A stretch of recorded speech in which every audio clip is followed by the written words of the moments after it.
is Road to Close with your host, Brian Teyssier. Welcome to episode number 1. I have an amazing show for you today. So the first thing I want to talk about, I had a meeting the other day. CRM salesperson says to me, Brian, I have a product that's going to cut your workload in half. I was like, shit, I'll take 2. So did you hear about the last remaining condo unit in the building? It was last, but it certainly was not least. A realtor's prayer. Dear Lord, please prove to me that making money won't make me happier by tripling my GCI. What do affordable contractors and UFOs have in common? You hear rumors about them all the time, but no one you know has ever seen one. Before you start sending me nasty messages, reliable contractors, feel free to DM me, email me, call me. I have a long list of people that are waiting to hear from you. UFOs, please leave me alone. What does a house wear? A dress. So if you have any jokes that are better than those, memes, etc., please DM me, call me, email me, text me. I don't care. Without further ado, let's get into the show.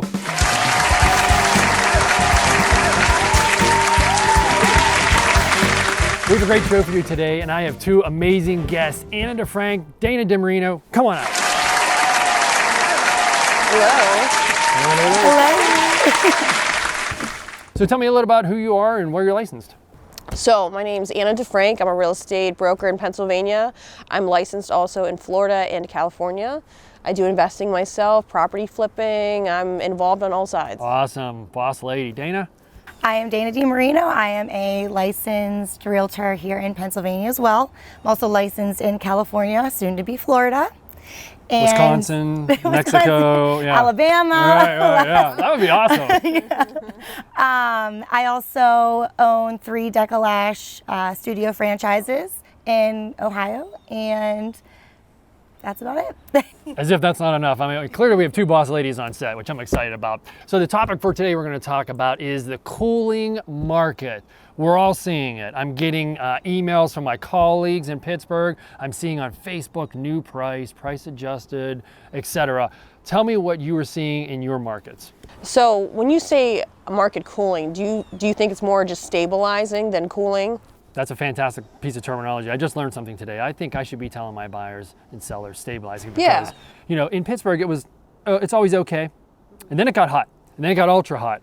And I think it came from ultra hot back down to hot. So it's kind of working its way in stabilizing, and the hell with all those naysayers talking about foreclosures are going to run rampant, everybody's going to lose equity. Yeah, everyone thinks we're going to fall off a cliff in like a couple months. Everybody hears one thing and then they kind of start to go crazy. Contact your realtor in Mexico, Wisconsin, California, Alaska. Wherever. We'll set you straight. Yeah. So what are you ladies seeing in your market or your everyday business? With everyday business, everything is not as chaotic as it was a few months ago. Like when you talked about the ultra hot market, that definitely existed. I saw places sell for, $20,000 over, $40,000 over. I've heard crazy people offering, $70,000 over. I'm not seeing that as much. I think there's way more options that have come to the market, so it kind of evens out the playing field. Yeah, and I think changing it from cooling to stabilizing really hits the nail on the head because we're not sitting home doing nothing all day. We weren't running around pulling our hair out Sunday through Sunday on this ultra hot market. And now all of a sudden, we're taking off to Florida and just vacationing. Our phones are still blowing up. I can tell you for a fact, I came out of the stage here and I come and look and they're both on their phones doing business. So the market has not tanked. No. It's not going to tank. So for your sellers and your buyers, tell me how are you prepping them for the stabilization? So if you go to a listing appointment or if you have listings that were listed during the ultra hot market and now they're kind of sitting around, how are you prepping them? What's your advice to sellers out there? Well, the key point is all about preparation. Get in front of any potential issues before a buyer or a home inspector brings it to light.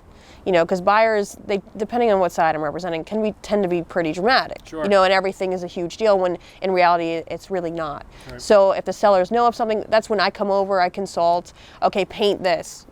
Put this hand railing up.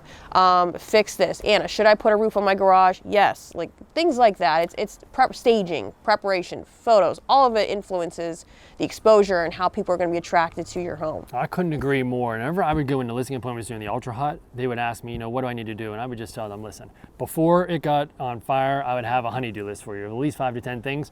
Right now, you guys are getting away with murder, sellers. You're getting away with murder. You can put houses out there on the market with baseboard that's hanging off of it. And to your point, I'm going in and telling them, now we got to go back to basics. You've got to caulk that baseboard. You've got to put a fresh coat of paint on. You've got to put mulch down. All those little things you kind of ignored, you've got to do that again. And because, for so long, sellers were told that the market was ultra hot. Right. And so buyers were also told the same thing. So Right. it kind of steered them away from wanting to necessarily look to buy. But, it's stabilizing. It now. is definitely It stabilized. scared people. It has scared people. I think buyers had COVID fatigue. I mean, I had agent buyer COVID fatigue as well. I mean, there's no doubt about it. I was talking the other day to somebody, and our job is to get excited about writing an offer. But as a buyer's agent, I know your buyer's agents can relate to this. We write so many offers that we are failing on. Sometimes a buyer would say to me, I want to write an offer. And I was like, Right? It was painful because you knew like the chances of not it getting going to accepted, it was happen. like 0. it is. It's a battle. And you had mentioned something off stage, and that is we have to work for our money. So let's go through some buyer scenarios. What are you telling your buyers in this stabilized market, or what will you tell your buyers in a stabilized market? What kind of advice? It's basically get to the point. Know exactly what you want. Don't be confused about anything as far as like in terms of money. How much can you afford? What kind of payment is this looking like? What's your situation? When can we move? Things like that. Yeah. Be ultra prepared so you can make a move or pull a trigger if you find something you really like. Right. Dana, if you were going to buy something right now, and with the knowledge you have as an agent, what kind of advice would you give to yourself? Same thing pretty much. You need to go into this being ready because there's so many other players in the game. Right. So at this point, you need to go in there extremely prepared, knowing what you want. You have your ducks in a line, and that's really the advice I would say too, because at that point it's don't go in there being nervous and hesitant because you're wasting time when somebody else is more prepared than you. Preparation is everything in any market. I couldn't agree more. A little piece of seller advice that I've been giving, I just went on a listing appointment last night, so it's fresh in my head, is I tell the sellers I'm going to pull sold comps to try to figure out the range, not the number, the range your home should go on the market at and is ultimately going to sell at. And I tell them I'm going to pull comps in the last 180 days, 6 months, which is what we have to do. And that's going to be in that ultra hot market. So you're going to see these numbers that are like, $1 million, but your house might be worth 920. So when we decide to go to market, we have to intelligently pick a number that we really don't have any facts yet, because the stats just aren't in. Right. I mean, it won't be till December where we're going to see a result of the stabilized market. Yeah, because when people made offers, it was more so to win a competition. 100%. It wasn't to, pay for a value. Exactly. Yeah, a real estate value. It was more like I need to beat out 10 people, Right. so I'm going to inflate my buyer price. Right. Knock out my appraisal contingency. And then they didn't want to do that because they thought, well, whenever the market does stabilize, I'm going to have bought this house for. It's a conversation I have with my buyers. They say to me in that ultra hot market, they say, Brian, are we overpaying? Yes. Yes. And it's a reality. Split second in my mind, I said, do I tell them what they want to hear, or do I be honest? Brutal honest. And I would tell Because everyone. then it's your of them, fault if you don't. Absolutely. I say, listen, if you are lucky enough to get the house, Yeah. you have overpaid. That's absolutely right. So advice I give to my buyers now is, listen, we are seeing these houses that were listed during the ultra hot market at X price, which is now in this stabilized market too high. We can't be afraid to go in and put an offer in. Yeah. 2 buyers I have talked to, one at Cars and Coffee and one somewhere else, they said to me, oh, we like 123 Anywhere Street, but it's just a little too high. I'm like, that's the best time. Yeah. Yeah. They have not adjusted Yep. to the market value. And it's not their fault, because the data is just not in to understand what your home is worth now. My buyer, hey, listen, Mr. Buyer, Mrs. Buyer, you were setting that market value. Let's just write an offer. It cost you 0 money, Yep. cost me 0 money, cost the listing agent 0 money, and I will bet dollars to donuts that listing agent is just hoping they get an offer from us. And Yeah. then we'll work on our side to get that offer accepted.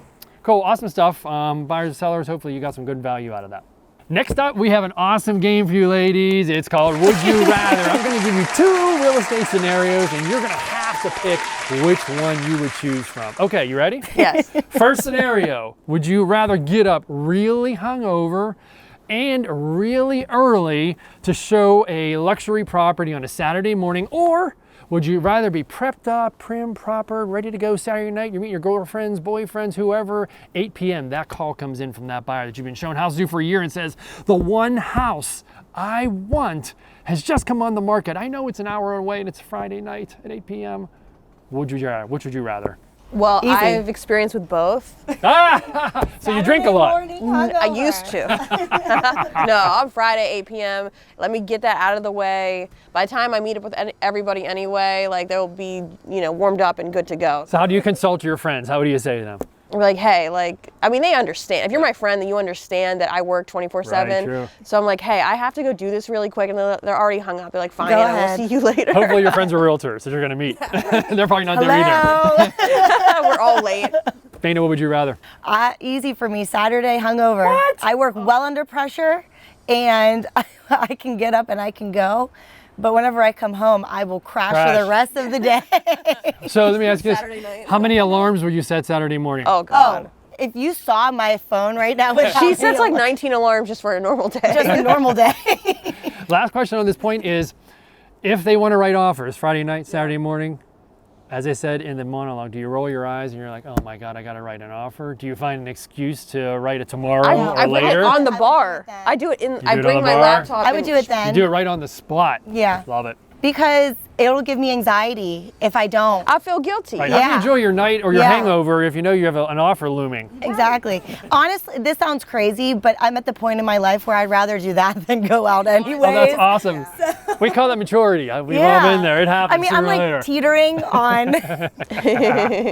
Awesome. So would you rather number two? So would you rather have a $250,000 listing seller say, let me sign the listing paperwork, here it is, don't bother me until you get an offer? Or would you rather have $1 million luxury seller sign the listing contract before they read over the whole listing contract, ask you a bunch of questions, and then they say, I want to know what your strategy is. What's your marketing strategy? Okay, wait, we got an offer in.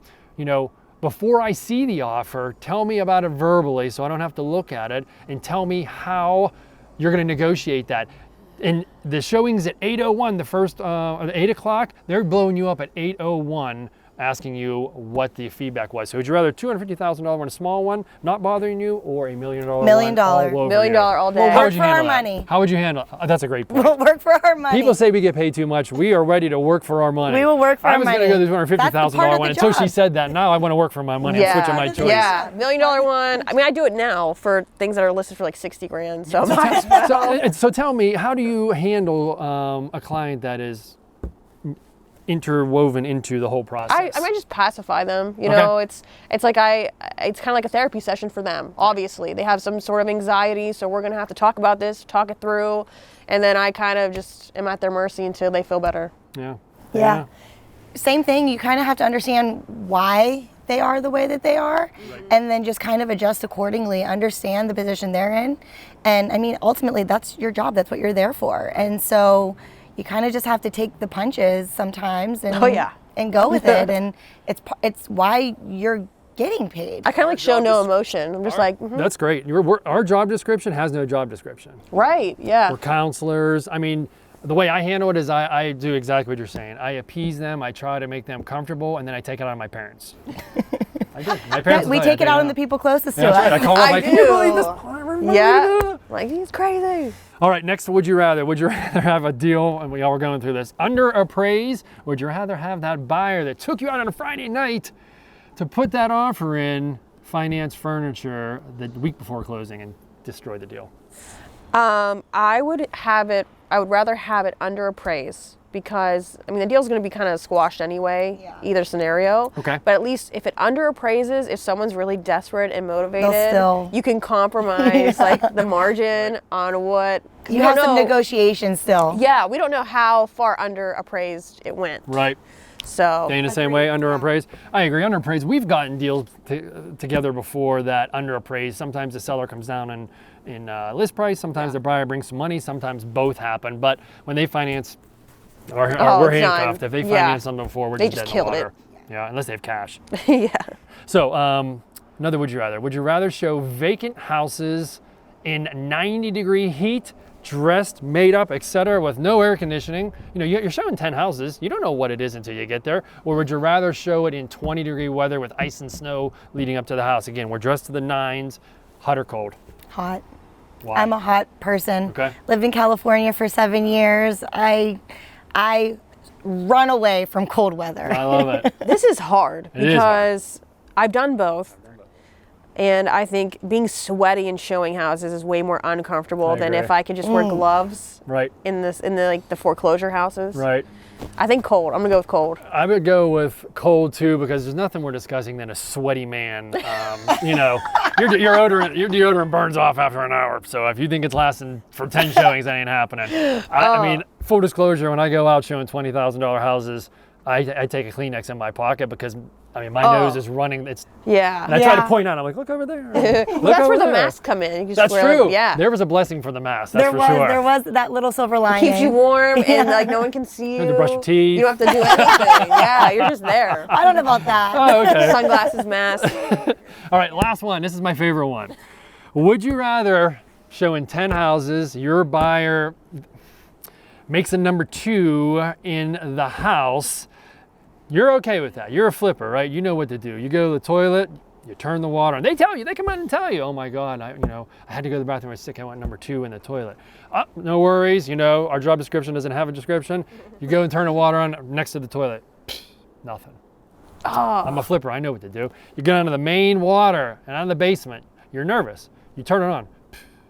No water. Oh, that's not Now good. what do? You just have to leave it there? Or would you rather, you've got 10 houses, they're flying out at the end of the 10th house, you've got them booked super tight, you've drank an extra large thing of coffee, and you've got to go to the bathroom really bad. What would you rather do and why? I have experience in both. You got to tell me about these. Well, this actually just happened in a house I was showing. It was around a $600,000 house, and it was just a walkthrough. And for some reason, the one toilet that had a valve off, they decided to use it, and we couldn't. We were SOL. So that was a scenario. I would rather have that scenario than me trying to strategize where I'm gonna, let it go. Right. I would say probably, the buyer. Yeah, the buyer. Yeah. It's selfish, but Yeah. I'll figure it But out they either don't, way. like the seller and the seller gotta agent you gotta knows tell the me. listing agent. They don't know the buyer. True, but you have to So call the listing agent and tell them, listen, we left you a gift in the house. It's not an offer. I did call her. She was like, It's an offer, bud. she's like, this is my problem now. I'm like, I'm this sorry. is a Right. This is part of the. We're humans. I'm sorry. So my choice is I'd rather be the one that's in control. So I'd rather have the problem where I have to go to the bathroom showing 10 houses. I've had experience with both. So what I do is, whether it's number 1 or number 2, I've had both back in my drinking days as a realtor 15 years ago. I send the buyers upstairs. Why do I send the buyers upstairs? I fly downstairs in the basement. Chances are there's a Pittsburgh potty. For those of you that don't know, we'll talk about that some other day. I hit that Pittsburgh potty, whether it's number 1 or number 2, with lightning speed, and then I flush the toilet. I make sure the water runs on the faucet first. You wipe. Oh my Sometimes God. they might, that may be house number 2, I have to go back and wipe. So I go down the basement, because they're upstairs, they don't hear a thing. If I go upstairs and send them downstairs and I flush the toilet, they can hear everything rolling down through the pipes. And I Oh don't want my that. God. Smart, strategic. So That- either way. That's wild because those Pittsburgh potties have no enclosure. No. It's a gamble. It's Listen, a gamble. When I hit the bottom of the steps, I hear them upstairs. My pants are around my ankles. I'm going by the time I hit the toilet. Brian, why are your and I'm pants done. unbuttoned? I'm done. Yeah, that's right. Don't Come out worry of the about car, it. my belt's on. What are you doing? Go upstairs. Amazing master bathroom upstairs. All right, everybody, that was our show. Thanks, Anna and Dana. We really appreciate it. If Thank you have you. any questions or topics you would like us to cover, feel free to DM, call, reach out to these guys, buyers and sellers in Pittsburgh, Miami, California, Wisconsin, Mexico. If you need a buyer or seller representation, make sure you contact one of us. Thank you very much. Thank you, you. guys.